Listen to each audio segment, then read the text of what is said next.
ASN di keuangan, di perpajakan. Kemudian kayaknya kok ini bukan dunia saya ya. Terus saya keluar kayaknya memang lebih cocoknya saya di bidang pendidikan. Politik sama pendidikan itu masih sejalan ya Bu, atau Ibu lebih itu gimana cara ngatur waktunya? Separuh dari masyarakat kita adalah perempuan, maka tentu perempuan lebih mengerti persoalan perempuan. Nah, ini menjadi alasan utama kenapa kita hadir di dunia politik.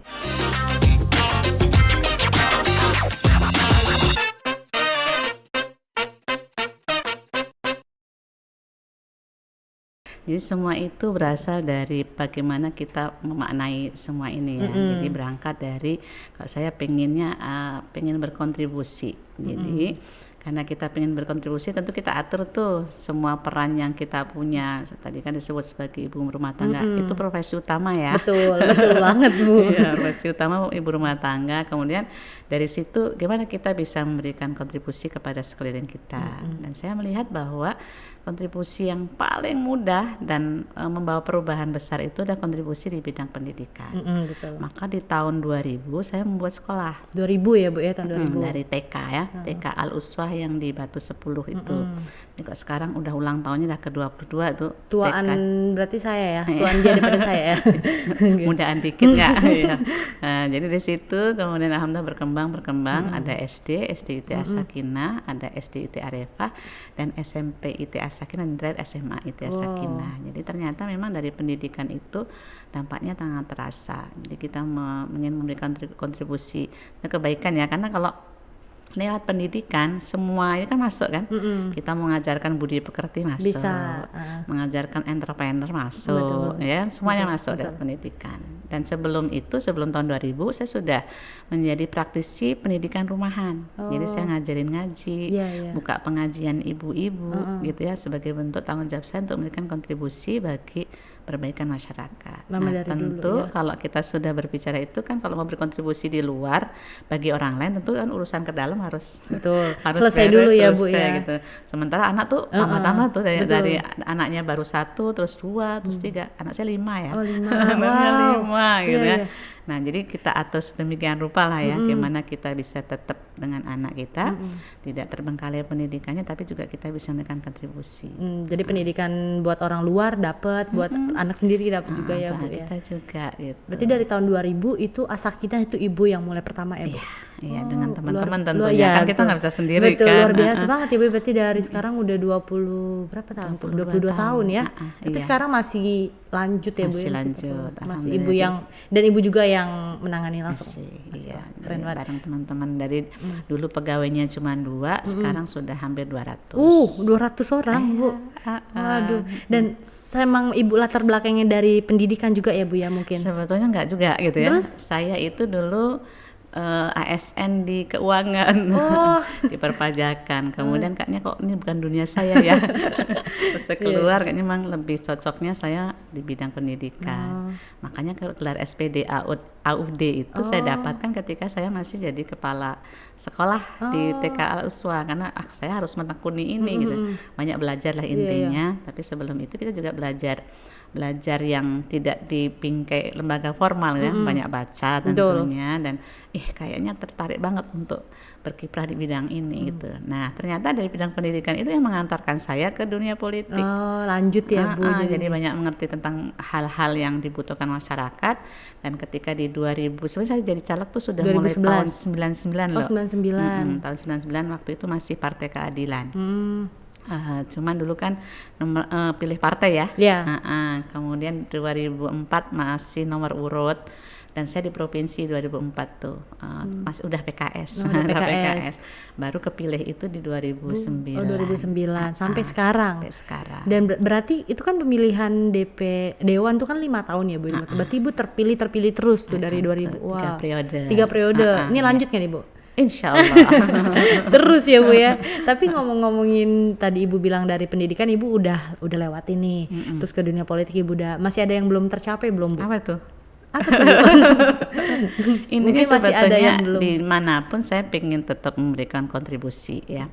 Jadi kalau di dunia politik kontribusi kita masih sebatas karena kita anggota dewan ya, anggota gitu ya, dengan keterbatasannya tentu kalau memang ada peluang tempat lain yang mungkin bisa memberikan kontribusi lebih besar, mungkin kita akan tempuh boleh juga. Coba ya. Boleh coba. Artinya bahwa kita hidup kan berkembang ya, dinamis. Sebagai apapun sebenarnya nggak masalah, tapi yang penting kita bisa berkontribusi. Oke, tapi ngomongin politik sama pendidikan itu masih sejalan ya Bu, atau Ibu lebih itu gimana cara ngatur waktunya Bu?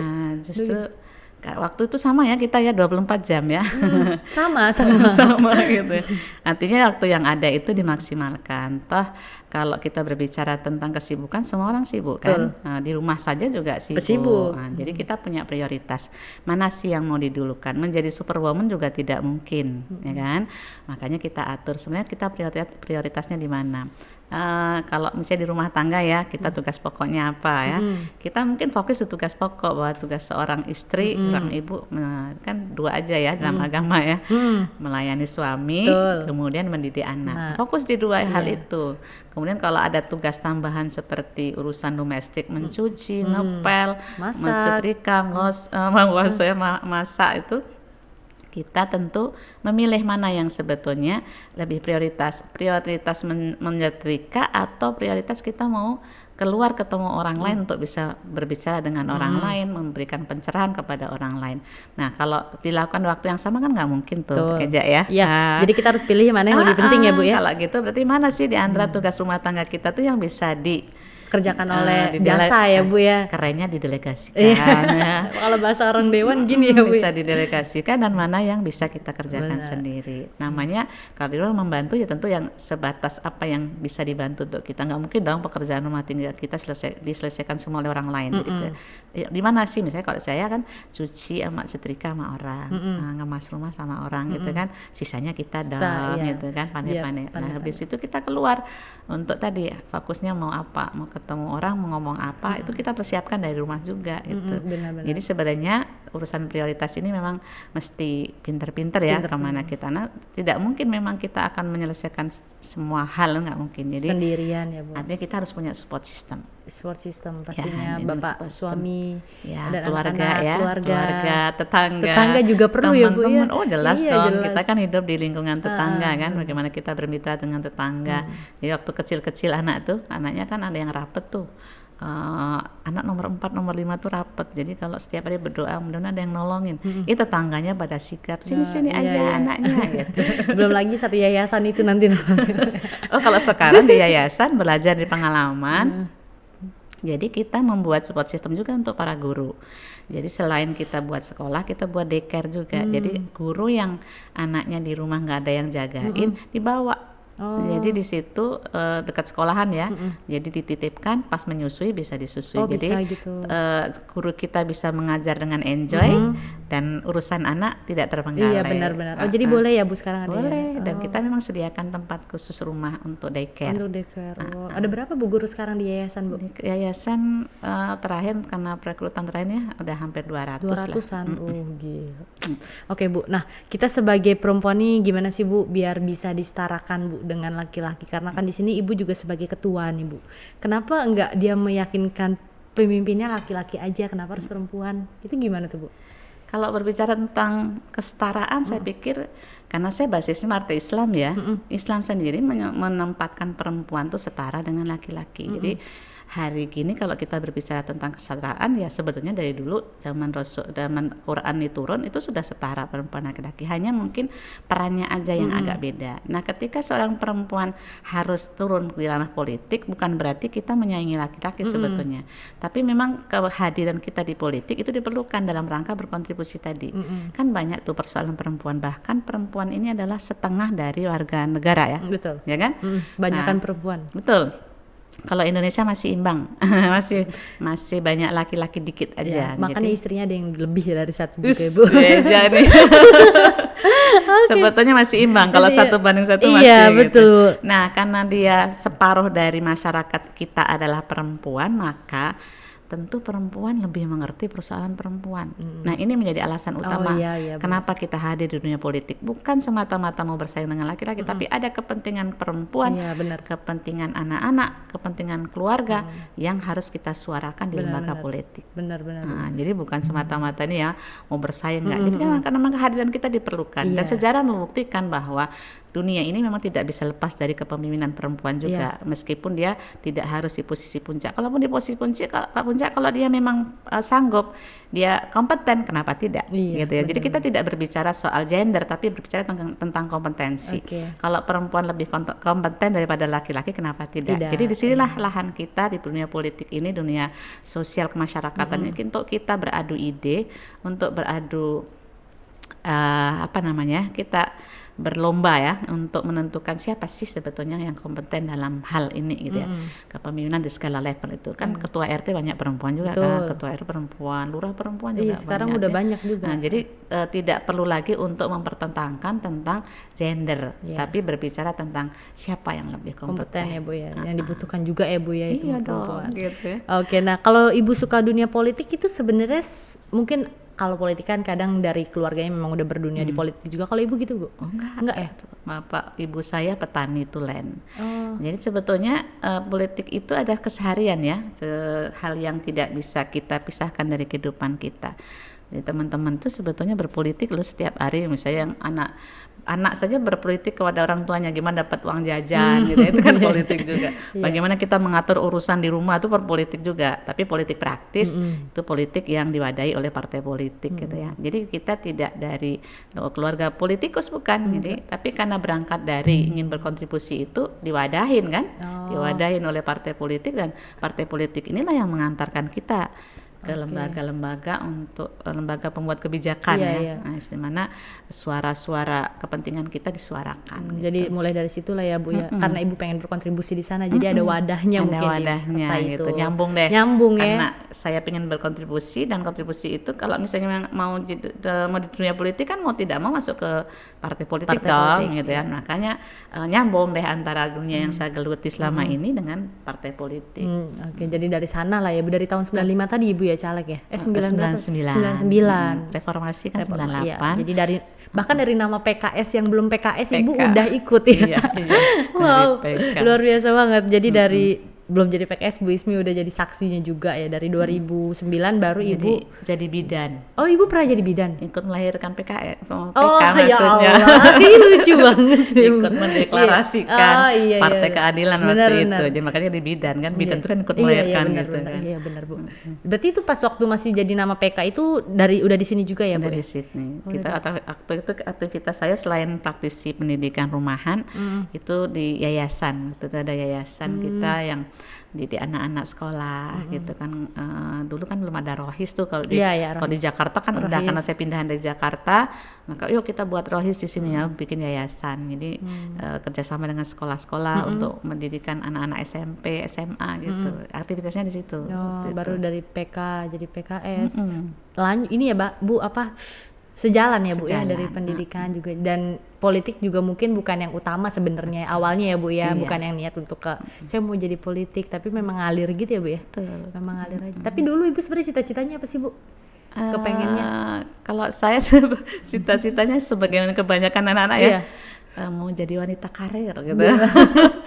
Jadi manajer gitu. Manajer. Makanya saya meninggalkan dunia ASN itu karena kayaknya ini nggak cocok banget dengan saya gitu. Kalau ASN kan karirnya berjenjang ya, harus nunggu dulu kan, nunggu dulu jadi bagian yang diperintah dulu baru bisa merintah gitu betul. Jadi setelah keluar, berarti Ibu ya dari ASN itu. Jadi tahun berapa Bu keluar? Tahunnya tahun 99 itulah. Kalau keluar ininya tahun 94. 94 karena saya kan sekolah kedinasan, terus kalau sudah kuliah kan langsung jadi ASN. Nah, harusnya kan lanjut di PDN ditempatkan di STAN. STAN. Ibu di STAN ya Allah, masuknya susah banget itu STAN. Ditempatkan ya karena merasa dunianya nggak cocok. Nah, tapi suami di situ. Iya. Jadi salah satu aja di perpajakannya kita. Jadi Ibu memutuskan keluar dari itu susah loh Bu, masuk ASN Bu. Keluarnya juga susah. Oh iya Bu. Karena kalau keluar karena ikatan dinas kan harus nebus gitu, makanya kita cari yang nggak pakai sanksi, pakai uang kan. Tapi memutuskan untuk keluar tuh memang ibu udah mikirin bener-bener banget ya Bu ya? Karena kayaknya emang saya jadi sejak kuliah itu saya aktifnya di ngajar jadi guru TK, guru TPQ, terus juga punya usaha. Jadi saya sejak kuliah udah punya usaha, makanya kayaknya keluar pun nggak apa-apa gitu. Oh gitu, ya. Karena orang aja berbondong-bondong masuk ASN sampai rela Bu ditaruh di terkecil dimanapun lah ibu keluar kan ibaratnya gitu. Tapi rezeki kan nggak kemana. Iya benar, malah sekarang lebih dari itu ya Bu ya, alhamdulillah kan malah jadinya. Pokoknya rezekinya udah tahu alamat kita ya. Iya udah tahu lah Bu, nggak nyasar lah dia. Nah oke, kalau untuk dari tadi latar belakang ibu udah ibu bilang juga ibu suka berpendidikan ya Bu ya, sebagai ibu rumah tangga juga. Tapi sekarang anak-anak masih aman Bu, udah pada gede ya Bu ya? Alhamdulillah anak-anak udah besar, yang paling kecil kelas 2 SMA. 2 SMA lulus masuk PKS juga nggak? Kayaknya otomatis ya. Berpolitik juga kan jadinya biar sejalan. Cuman ada yang mungkin karena kan masih muda-muda kayak Eja juga tuh. Iya benar. Bantuin bikin apanya, bikin flyernya, boleh. Gitu lah. Boleh. Tapi ibu mau untuk anak ibu nak di politik, ibu yang menyuruh atau terserah anaknya enggak ya Bu? Sebetulnya itu enggak secara apa ya kayak formal gitu enggak. Artinya kalau dia terlibat dengan aktivitas kita kan secara otomatis dia tahu dunia kita kan. Oh, saya enggak memaksakan mereka berada di lembaga politik, tidak. Tapi sebetulnya kan politik tadi kan saya bilang ya, politik itu keseharian kita. Tapi bagaimana dengan berada dimanapun dia tetap punya kontribusi gitu kan. Jadi dia kan misalnya ini kan dia kerja juga kan, kerjanya di mana-mana juga, sudah 3 anak lah yang kerja gitu kan. Ya dia kerja terus sebagai apa kerjanya gitu.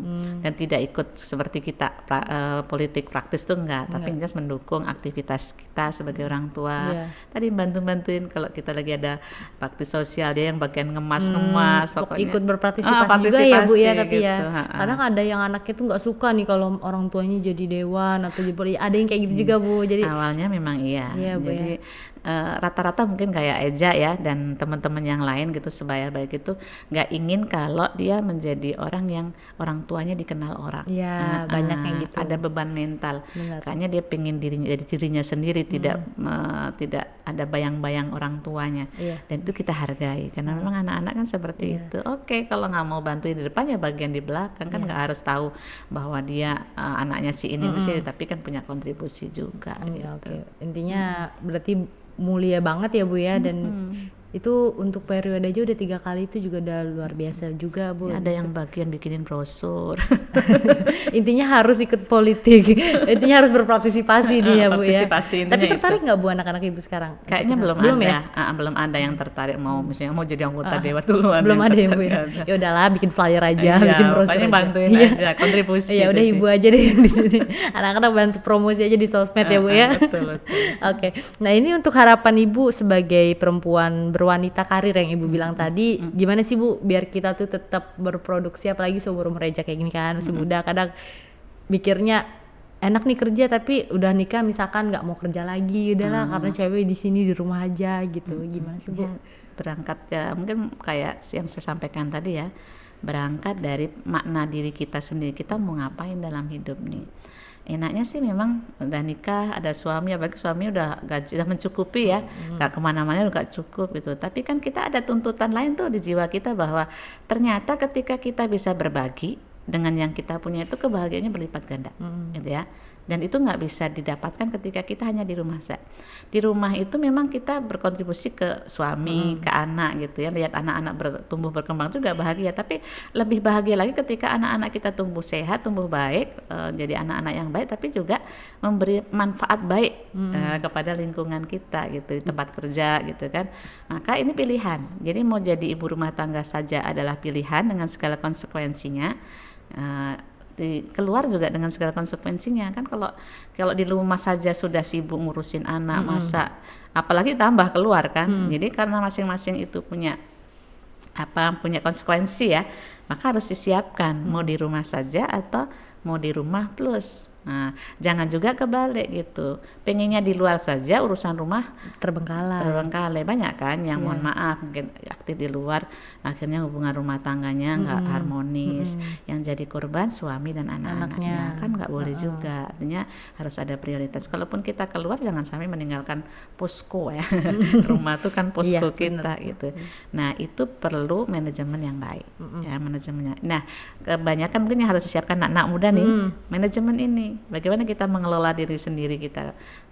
Mungkin kalau orang bangun jam 7 ya kita bangunnya harus lebih jauh cepat ya. Itu karena banyak urusan yang mau dikerjakan. Jadi kalau dulu masih di sekolah itu jam 7 tuh kita udah selesai masak, udah selesai ngemas ini itu, tinggal berangkat aja. Ya kan harus sampai sekolah minimal 7.30 kan. Berarti kan udah selesai semua.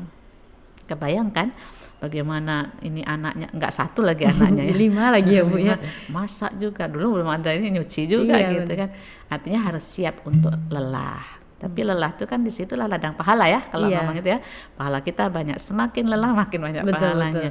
Jadi semakin banyak hal yang kita lakukan, kalau kita memandang itu sebagai ladang pahala, semangat terus. Tapi kalau kita memandang sebagai beban, akhirnya kita yang stres. Untuk apa beraktivitas kalau kemudian mendatangkan stres, nggak bahagia, bertengkar dengan pasangan, anak-anak jadi korban, untuk apa? Nah, pastikan bahwa semua pilihan itu membuat kita bahagia. Itu penting banget Bu. Di rumah saja tetap bahagia, di rumah plus di luar juga bahagia. Iya benar. Itu saran dari Bu Ismiati. Oke, untuk kepada para perempuan silakan.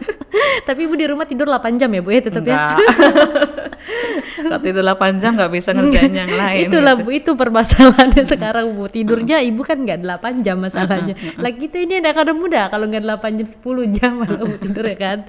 Nah kalau untuk target sendiri Bu, untuk Yayasan As-Sakinah Bu sekarang kan udah makin jadi itu makin jadi. Jadi kita ingin memberikan kontribusi dengan, kan kita punya tagline itu untuk sekolah ya, sekolah SMA, SMP-nya itu sekolah pemimpin berkarakter Qurani. Jadi kita ingin nanti Tanjung Pinang ini dipimpin oleh orang-orang yang hafal Quran, tapi dia mumpuni dalam bidangnya. Jadi itu yang kita harapkan. Jadi kita berharap ingin memberikan kontribusi kepada daerah kita itu dengan mendidik anak-anak di sekolah kita. Kita bayangkan mereka bakal mungkin jadi kepala dinas, pegawai negeri, jadi mungkin jadi pimpinan perusahaan, tapi mereka hafal Quran. Hafal Quran itu ya. Jadi itu bentuk kontribusi yang ingin saya berikan. Jadi apa saja boleh, penting dia. Penting Quran tetap ininya ya Bu ya. Quran menjadi pondasinya. Dia hafal Quran dan menjadi pelaku Al-Quran tentunya. Dan tentu itu semua membutuhkan dukungan ya. Kita juga mohon kepada masyarakat, mungkin teman-teman yang mendengar podcast ini nanti doain kita dong gitu ya, biar semua ikhtiar ke arah itu lancar. Karena pesantren kita itu agak berbeda konsepnya. Jadi kita pakai konsep kayak hotel. Jadi kamar dengan isinya tapi 10 ya. Satu kamar tuh isinya 10. Kamar mandi dalam kamar ada 3 kamar mandi, kemudian di dalamnya ada gurunya biar tidak ada terjadi hal yang tidak kita inginkan kayak bullying dan segala macam. Jadi konsep ber-AC ya sekolah ini kita. Ini yang bakal nanti ya Bu ya? Yang sekarang udah jadi SMP dan SMA. Oh udah kayak gitu sistemnya sekarang. Jadi kita berharap bahwa anak-anak kita itu tidak jauh dari lingkungan rumahnya, suasana rumahnya itu ada di pesantren, disayangi, ada orang tua yang dianggap dituakan yang bisa menggantikan peran orang tua di rumah. Nah, ada bahasa celetukan kami lah, untuk jadi orang soleh kan nggak harus menderita gitu ya. Artinya dia tetap bisa menikmati fasilitas-fasilitas walaupun standar, tapi dia hafal Quran dan menerapkan Al-Quran itu dalam kehidupan. Jadi pribadi-pribadi yang Islami gitu. Itulah ya Bu ya. Jadi mohon doanya, kita masih dalam tahap pembangunan. Jadi sudah ada muridnya, bangun lagi terus berkembang terus ya Bu. Tapi murid yang di pesantren udah banyak juga Bu sekarang? Udah banyak. Untuk perempuan ada 97 yang santri ya. Ada yang menyantri, ada yang masih full day nih. Ada yang full day, itu yang santri yang saya hitung. Terus kemudian yang laki-laki ada sekitar 60-an gitu, 150 lebih untuk yang pesantren tuh. Kali-kali nanti berkunjung ya. Ke siap. Kita liput sana ya Bu ya. Dari kantor wali kota tuh turun kira-kira 5 menit. Kalau tahu tempat seafood seafood sebau. Nanti bisa lah kita bisa lah tuh Bu, nanti langsung. Dan emang sekarang sih pesantren udah memang semua rata-rata ya Bu, di Pulau Jawa pun pesantren udah bagus-bagus juga. Betul. Kayak memang desainnya tuh udah yang nggak mungkin yang di pikiran orang di pesantren ini kurang ininya kan makannya atau apanya. Dan udah justru bagus-bagus itu terinspirasi dari yang di Jawa itu kan orang Tanjung Pinang kalau mau nyantri kan ke Jawa. Di sana Jawa ya. Termasuk anak saya kan. Sana juga Bu. Saya 4 orang anak saya kan ke sana semua gitu. Kenapa kita nggak buat di Bikin sini? ya. Yang tadi setiap waktu masih bisa ditengokin. Benar. Karena sebenarnya gini, filosofinya, pendidikan itu kan penanggung jawab utamanya orang tua. Jadi kalau orang tua putus kontak, belum tentu anak ini akan tumbuh kepribadiannya seimbang. Tapi kalau ada peran serta pesantren bersama orang tua bareng-bareng nih, bisa sering ditengok, kan insya Allah dia ada pertumbuhan kepribadian anak akan lebih baik gitu. Jadi kita boleh tengok, boleh nanti dibawa pulang anaknya. Gitu.